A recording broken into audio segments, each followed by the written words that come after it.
Hello again from the Play Space. Thanks for joining us tonight for News Night. Keith Avalon from PLAAY Games. Sam is producing tonight's show.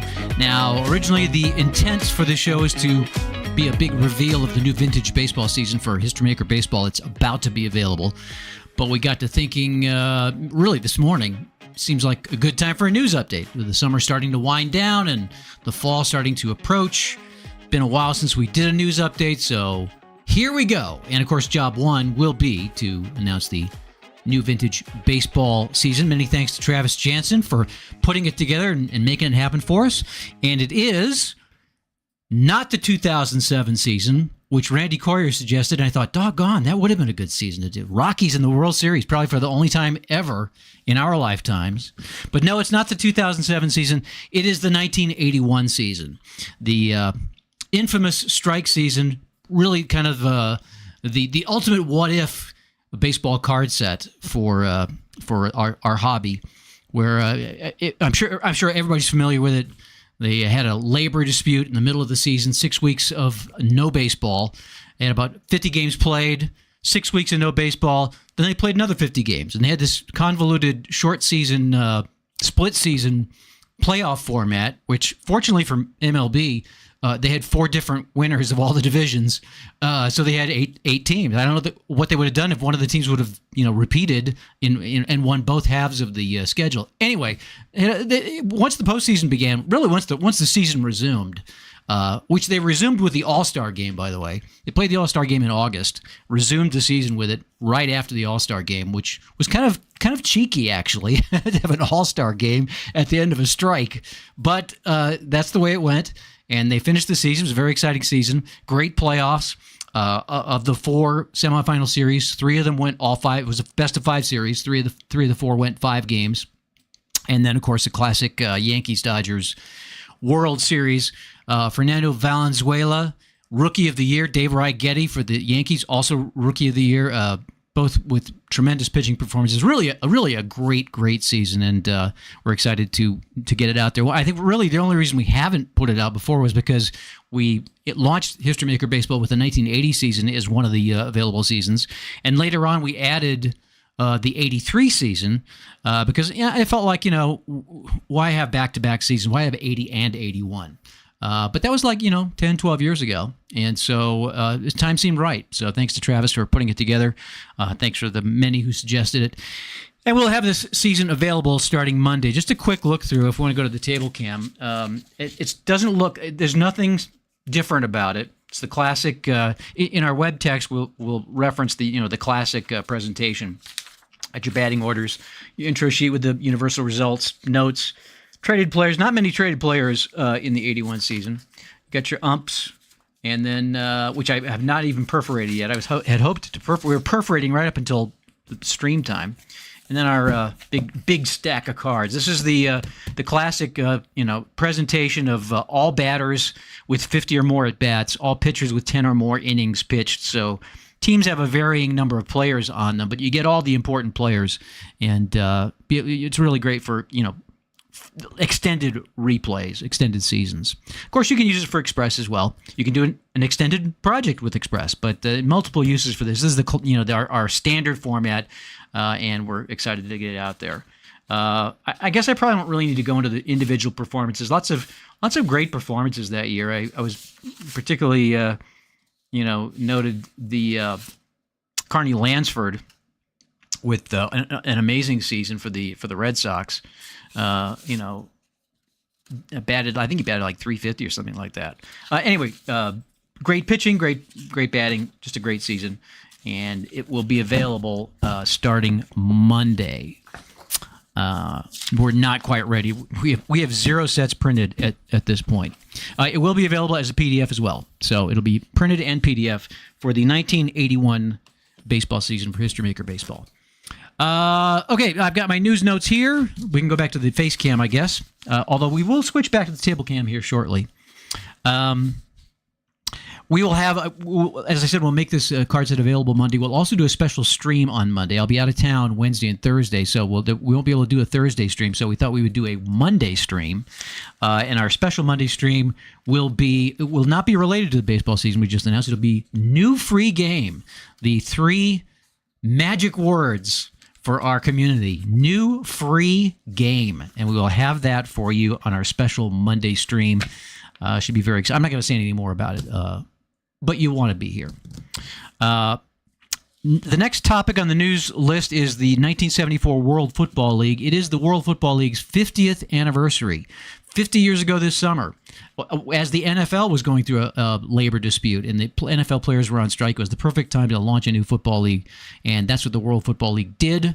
It didn't end well, but for a few glorious months, maybe weeks, it was the hot new football thing, and it great uniforms, great big crowds, familiar players, especially a number of players who signed futures contracts. Of course, everybody knows about Jim Kick and Larry Zonka and Paul Warfield signing with the Southmen for 1975. But also Darryl LaMonica signed with the Southern California Sun for 1975. Kenny Stabler signed with Birmingham. There were a number of big major NFL stars which signed futures contracts with the World Football League. And then it kind of all fell apart. But for a few glorious months, it was a fun alternative to the NFL. And it was 50 years ago this summer that it launched. So we're going to make that the focal point of our appearance at the Pro Football Hall of Fame here end of August. I'll talk about that shortly. Tomorrow is the last day to sign up for that. The first thing we're going to do there, we're going to be there for 2 days, and the first thing we're going to do is a World Football League Remembered event. And we have reconstituted the World Football League ratings for this event. Back when I launched Play.com in 2000, it was of course a lot fresher in people's memories at that point. It was had been 25 years, and a lot more people remembered it. And so, and me being a fan of alternate football leagues, I put together a set of team sheets for the 1974 World Football League. I worked with Ronnie Stone, who is the son of the Channel 2 Houston news anchor Ron Stone. Ronnie Stone was his son, and it was a big sports board gamer, and he and I kind of connected through a number of different online. I think Jim Gordon's sports game bulletin board. Anyway, he provided me with a lot of resources for the 74 World Football League that weren't available at the time. This was the days really before the internet, when there wasn't really a lot of information. The information was available in like magazines and media guides. And Ronnie provided me with a great deal of information. I was able to put that set together in 2001.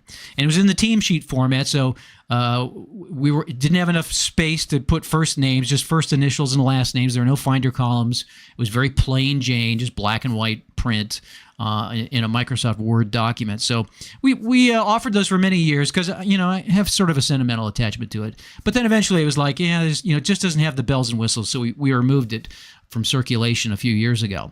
But for the 50th anniversary, we decided to, or I should say I decided, unilaterally, I wanted to have it back in circulation again.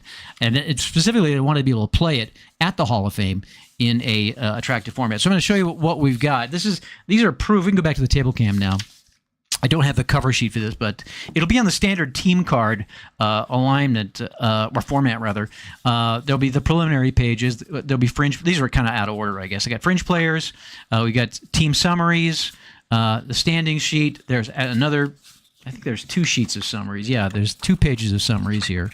Each of the teams. These are the original summaries that I wrote for this set in 2001 that I've included in this release. And there's the standing sheet with the one-line summary. The more in-depth summary is on here. Then there's some introductory notes. Here are what the team cards look like. So I went with this retro look. I'm not sure how visible it is on the screen. Now, these are not printed double-sided. This is a proof set. So these are the offenses, and let me get the Birmingham defense here. Where is that? I guess it's in reverse order. So it'll go like this. This is what it'll look like. You'll have the offense on this side, then you'll flip it over like that, and you got the defense. And all the player ratings. We've got the team colors. We've got some cool, retro graphics on there to sort of remember the 1970s. You can kind of see it in the background. Some nice transparencies in the team, the player boxes, and so forth. So I'll give you a quick look at all the teams here. They're all in team colors. Now, if you remember, I'm quickly discovering, however, that this was 50 years ago, and a lot of people don't remember the World Football League. One of the things that they did was they had all the teams had basically the same jersey, just different colors. So they all had a colored jersey with this striping pattern on the sleeve, and then the numbers were above this. So I thought, well, I'll just put the striping pattern on each of the team cards. So Birmingham's was, blue, red, blue. Chicago's was red, black, red. You kind of get the idea. Chicago sort of had a uniform that looked like the Atlanta Falcons a little bit. Chicago Fire. There's the Detroit Wheels.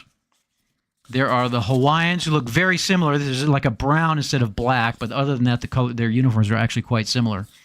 The Houston team started out in Houston.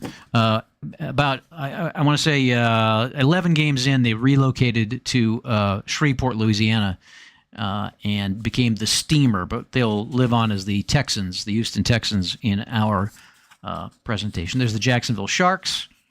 There's the Memphis Southmen with the classic brown and orange. The New York Stars, another team that relocated, I think it was 13 games in, they relocated to Charlotte. It was a 20-game season that they played in 1974, the World Football League, 20 games.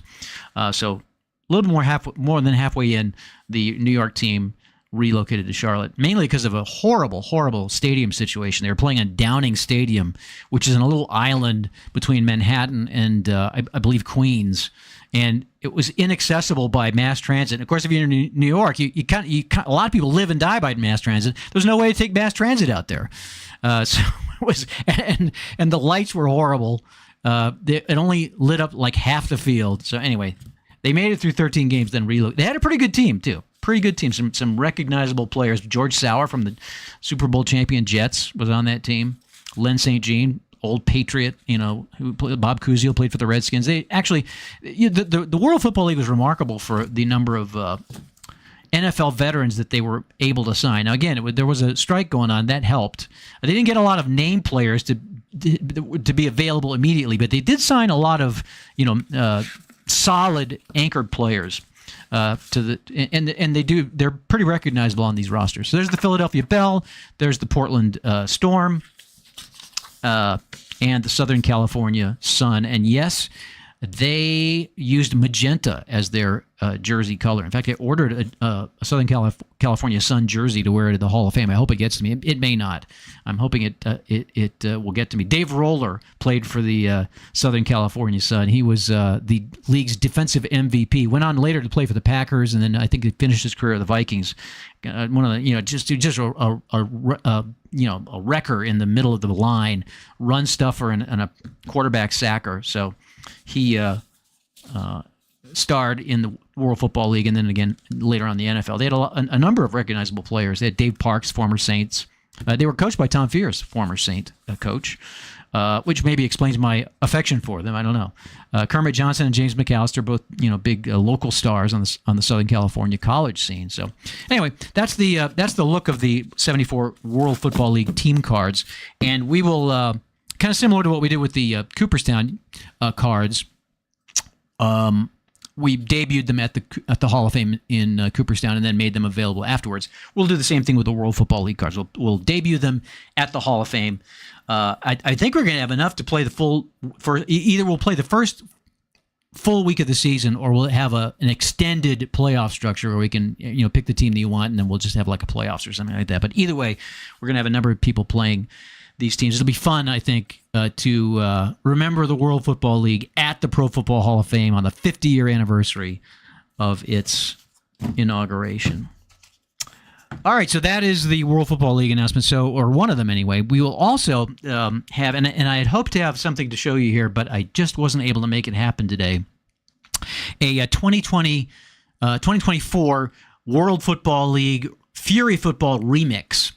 We will use the color schemes and the nicknames from the teams and recast it in Fury Football terms with with new players. There may be some throwback names that you may recognize, but it will be like a Fury Football rendition of the World Football League. What if the World Football League was playing Fury Football in 2024? So that's what that will be. That's the World Football League remixed 2024. I don't have a example, but the cards are going to be super cool, and I guess I'll just leave it at that. One of the things we're going to be trying out at the Hall, we're going to be playing the Fury Football game at the Hall of Fame as well. We're going to be trying out this new head-to-head deck that I am putting together. Are we on the table camera, or are we on the? We are now. We are on the table camera. Okay, so this is let me show you. This is the baseball version of it. We tried this out in Milwaukee. This is the finished baseball version here. So the pitcher selects. You have 4 cards in your hand. You could choose one of these 4 pitches. And you get a deck of the other cards. You have to choose one of these 4 pitches to throw. And then the batter calls his swing, and boom, there's your result. If he didn't take a swing, it's a zinger on this particular pitch on the off-speed changeup. So it worked so well in Milwaukee. I thought, I bet this would work for Fury Football as well, where you can choose a card with a play, and then depending on what the defense calls, you'll have an outcome and sort of redistribute the results rather than have charts. So we have run plays. The pass plays are in blue. Here's an over the middle pass. Here's an end zone entourage. Here's a pump fake. You also have run plays, move the pile, beast mode. We got the fumble rooski, the drop back draw. There are also audible plays, option shovel pass, hidden ball play, Statue of Liberty. This reflects the distribution that you have in Fury Football. You can choose a run play, a pass play, or an audible, but this breaks down into specific plays. And when you choose your play, so suppose I choose the drop back draw. Depending on what the defense calls, that's going to give me my result. So if the defense calls a pass defense, we're going to use offense player 8's run result. Now I've got some. I was going to set this all up. I don't know that I really want to. Let me just quickly set this up. We've got some time. I'll just set up a defense and an offense on the basic game boards. There's our offense board, and I'm going to use regular Fury Football teams, not the World Football League teams. Those have not been created. Well, they're rated. They just have not been run through the format. That's not even on the screen, is it? That's probably better, isn't it? That's good. Okay. Bring it down a little bit even. All right. I'm not going to spend a lot of time on this. I just want to kind of show you how it works. Oh, let's use these guys. Let's use these. Where is this from? This is Kansas City and Buffalo and Green Bay. Let's use Kansas City and Green Bay. These are pro teams that I made at some point. So let's put the Kansas City defense here. How about? Oh, Clyde Edwards-Helair's offense. Sorry. Michael Remmers. I got to remember whether these guys play offense or defense. There's Travis Kelce. We want let's see. Charvarius Ward is a back. Tyrann Mathieu. Daniel Sorensen. We need one more starter. Let's go with Chris Jones, of course. So there's the Chiefs defense like that. And we'll put the Packers offense out there. How about that? Let's see. We need Aaron Rodgers, of course. Let's see. Devontae Adams. Boy, these guys don't even play for them anymore, do they? Billy, how quickly things change in the NFL. Allen Lazard, none of these guys are with them anymore. David Bakhtiari, I think, still is, if he's still playing. And Corey Linsley. So let's just go with this lineup here. Quick, I'm just going to run a play. So let's say that I choose to do a pump fake pass. And let's say, whoever's playing the Chiefs decides to blitz. I would look on the blitz, the Fury is in Fury Football. It's called a Fury defense. So we immediately read that there was no one there. The pressure got to Rodgers, and it would be incomplete. So second down. So now I pick a second card. Let's say I want to. I wouldn't have access to all these. I would have access to 4, and I should say you'll have an access to an undetermined number of play cards. That's one of the things we're going to try out in Canton is how many play cards do you really need to have? We'll try the jump ball downfield. And let's say, I'm not looking at this result, let's say they're in a run defense. So I would use offense player 10's pass results. Player 10 is David Bakhtiari. It would be a long gain. So I'd roll my dice. I would roll my 3 dice, and I would get that many zones. I'd move that up on the chart. So you can see there's less chart lookups. I do have some concerns about individual player impact, but that, again, this is why we play test. So we're going to try this out in Canton. Really looking forward to it. We'll play with World Football League teams, and we'll see how it goes. I anticipate it'll go well, but I know it will go well. One way or the other, we'll either learn something or we'll affirm that this is a cool idea.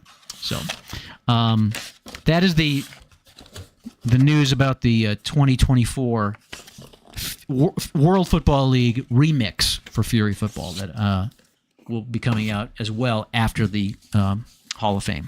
As far as these head-to-head play call cards, to be determined about when and if those are going to be coming out. But those of you who are coming to this event at the Hall of Fame will get to try them out for yourself and let it fly. Let us know how it works. Okay, so once again, tomorrow is the deadline for registering for the Pro Football Hall of Fame event. It's not put on by us. This is not our event. It's Jeff Giordano is the one who's put this together. He is the head of the APA Football Club. He ran this last year as, I believe it was pretty much an APA event. He came to our convention last year and decided to open this up to other board games. There'll be a number of different board games, football board games represented at this event, including ours, but also Stratomatic, APA. Al Wilson, I believe, is going to be there with Fast Drive Football.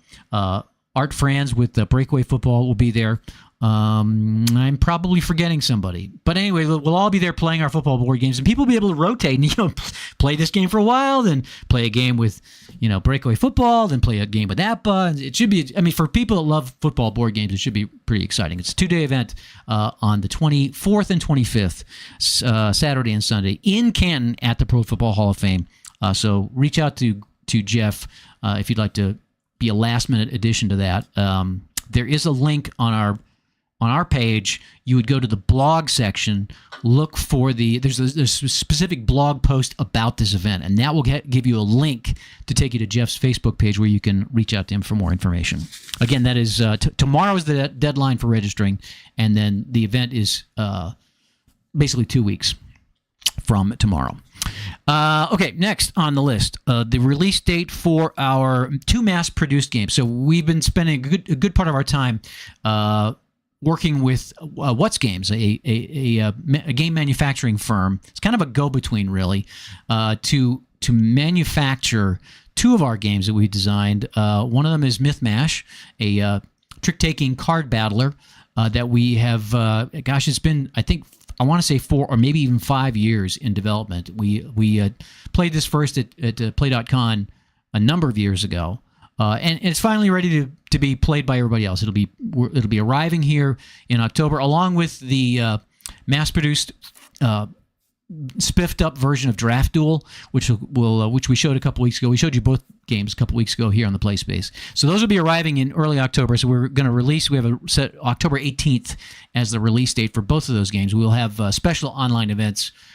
Be fun to do an in-person event, and we're not averse to that. That may happen as well, but certainly we'll do some sort of a kickoff for both games online. Super excited to get those in-house and get them in people's hands. Let's talk about the History Maker Baseball in-season set. Normally, that would be coming out in about 2 weeks. We typically aim for August 20th or so, right around our benchmark is kind of 120 games. That is the 3/4 mark of the season. And we found that after 3/4 of a season is played, the ratings really don't change significantly for most players. I did the math a number of years ago on this, and it was like 80% of the players were within equality or equality and a half of what they actually got for the full season. So we felt like it was a really good representation of the ongoing baseball season. So we did try to release it a little earlier, and that was also fun. got more. It expanded the window to be able to play current baseball with current teams as the season's going on. I think last year we released the set in early August. The problem that it presented, which is not unovercomable. That's not a word, I don't think. It's not insurmountable. Is that there's quite a bit of player movement in that 2 week period between, or 2 to 3 week period between like August 1 and August 20. That's where teams are either throwing in their hand or doubling down. So there's quite a bit of player movement, and it makes it difficult. You have to lock in at a certain date and then just make the card set, and then sure as shooting, there'll be players traded, and you have to account for that. And the earlier you do it, the more problem it is. So we backed off doing it that early. However, the way our production schedules are working right now, it's just we just don't have the room for another release in August. So we will not be doing the in-season set in August. We are, I guess, reaching out to the community and wondering what the interest would be in September. Now that shrinks the window to be able to play 2024 baseball while the 2024 season is going on. On the plus side, there's you're able to account for more of the player movement, so there'll be much less player movement in September than there is in August. But you got basically 30 days to play along with the big leagues, and then you go to the playoffs, which are extended. So we're kind of on the fence about, well, okay, maybe we should do the in-season set and release it in early September. So if you have any input on that, let us know by emailing us at info@play.com, or click the contact button on our website and fill out the submission form and let us know what you think about that. How much interest do you have in the an in-season set that would come out in September? And we'll abide by people's wishes on that. If people want it, we'll make it happen. Other pro season releases that are upcoming, the hockey set will be coming up. Tentative release date is October 3rd. Rob Gallimore, once again, has created the ratings for that. Rob is about as good as there is in terms of knowing hockey. Hockey Scout himself has done the ratings for like EA Sports video hockey games. So, I mean, he really knows his hockey. So we're super, super happy to have him do our ratings for us. And those will be available on October 3rd, on or about October 3rd. We would like to have a remote venue for the Commissioner's Surprise hockey tournament, which we always use to start out our hockey season, or we have for the last, I want to say 10 years, at least 8 years. We'll release the card set, and then we'll have the Commissioner's Surprise tournament. And that's basically, we put all the teams in a hat, we draw randomly, and we flip for home court or home ice. So it's a totally random arrangement, and it's like, who's going to survive? And the way the matchups fall, it can make for some interesting results. Sometimes you get like the two best teams drawn out of the hat, and they got to play each other, and it opens the door for an underdog team to make a run. And we did it in Winnipeg last year with Hockey Blast Express. We debuted Hockey Blast Express at that event in Winnipeg late September. This year, we do not have a venue at this time. I was telling Sam before our stream, it's like, man, we're just running behind all year. It seems like I told him that back in the day, before he was part of this company, I would have all the live events planned out for the entire year on January 1, and then we'd announce them in our first of the year newsletter. That's not the case this year. Sorry about that. So we do not have a venue set up yet, but I would like to do that. And my thought is that perhaps we combine the Commissioner's Surprise Tournament and the Fall Classic Pre-Play, where we use the in-season cards to pre-play the World Series. We could conceivably do both events at the same place, maybe on 2 different days, maybe on the same day. So if you really, these days the problem is securing a venue, finding a game store that will allow us to play there. Michael Owens and Ron Arntz did a great job last year lobbying for us at a local game store there in Winnipeg. It was a great experience. They gave us a whole room in the back that we just spread out and played. It was super fun. So I would say we don't have a specific city well, I should say we do have two specific cities in mind. We have two cities in mind. Two people have approached us. John Bergeron was talking about Ottawa, and I've been talking with Eric Holdaway about Salt Lake City, which would be a great place for a hockey tournament because Salt Lake has their own hockey team this year, and when Las Vegas got its team, we had our Commissioner's Surprise Tournament in Vegas. That was in 2017. But yeah, we played our Commissioner's Surprise Tournament in Vegas just as Vegas was getting their own hockey team. So it'd be kind of cool to do the same thing in Salt Lake. So I'm open to either of those two cities if a venue can be secured, or another city. So if anybody has a suggestion or can lock something up for us in terms of space, we would need space for like 10 to 20 people. It's typically what we get to show up. Let us know. Reach out and we'll see what we can put together, or see how it works out. Again, info@play.com, or just click the contact button on our website. Getting to page 2 of the news. Paul Harvey, page 2. If you remember that, then you probably would remember the World Football League. Talking about this is the last thing on the list, I guess, really, and it is that we are going to be seeing price increases on some of our products. We felt like we needed to give everybody a heads up on that. We're planning to make these price increases on August 30th. I don't have to go into a long sob story about how things cost more these days. Everybody's feeling the pain. Things are just getting more expensive. But for us particularly, we've kind of got kicked in the pants with our coil binding. We were given a summarily large increase in the cost of coil binding our game books. I'll just leave it at that without getting bitter about it. But bottom line is, any of our games that have a coil-bound game book will require a price increase. So that would be Face of the Mat, Second Season, History Maker Baseball, Hockey Blast, Cold Snap, and golf as well. All those games have coil-bound books. They will all be seeing modest price increases. We're not talking about dramatic, but I do want to make people aware of it. Other than that, most things are going to stay about the same. We are going to be raising the price of NASCAR sets to $24. They're currently $21. We're going to be raising the cost of play mats from $30 to $33.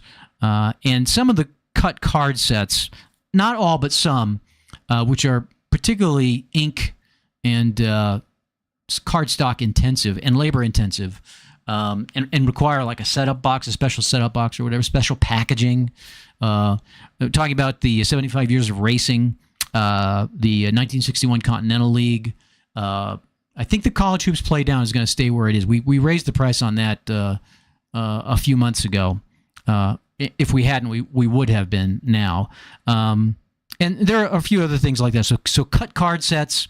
I should say some cut card sets, play mats, NASCAR sets, and any game that is a coil-bound book will be seeing a price increase on August 30th. So heads up, go to the shopping page and you'll save a little bit of money. Again, these are not dramatic price increases, but we still wanted to let you know about them. And quite a few things, honestly, are not going up in price. The Play Now games are going to stay right where they are. They're at $29, which is as Sam and I have discussed, it's every day that goes by, it seems like it's a better value. And the golf course collections will stay the same price. Express games will stay the same price. I would say probably, throwing a number out there, probably 80%, 70% of our items will stay the same price. But we will have to do a price increase on the items that I just mentioned. So that's the way it is. Thursday, August 8th, 2024. Different news, man. Walter Cronkite, right? And again, if you remember Walter Cronkite, you'll probably remember the World Football League, right? Don't forget, we'll be back Monday with a special stream, new, free game, the 3 magic words. And it'll be right here on the Play Space Live. Until then, have a great weekend. Spend some time with your friends, family, and loved ones. Maybe play a couple games.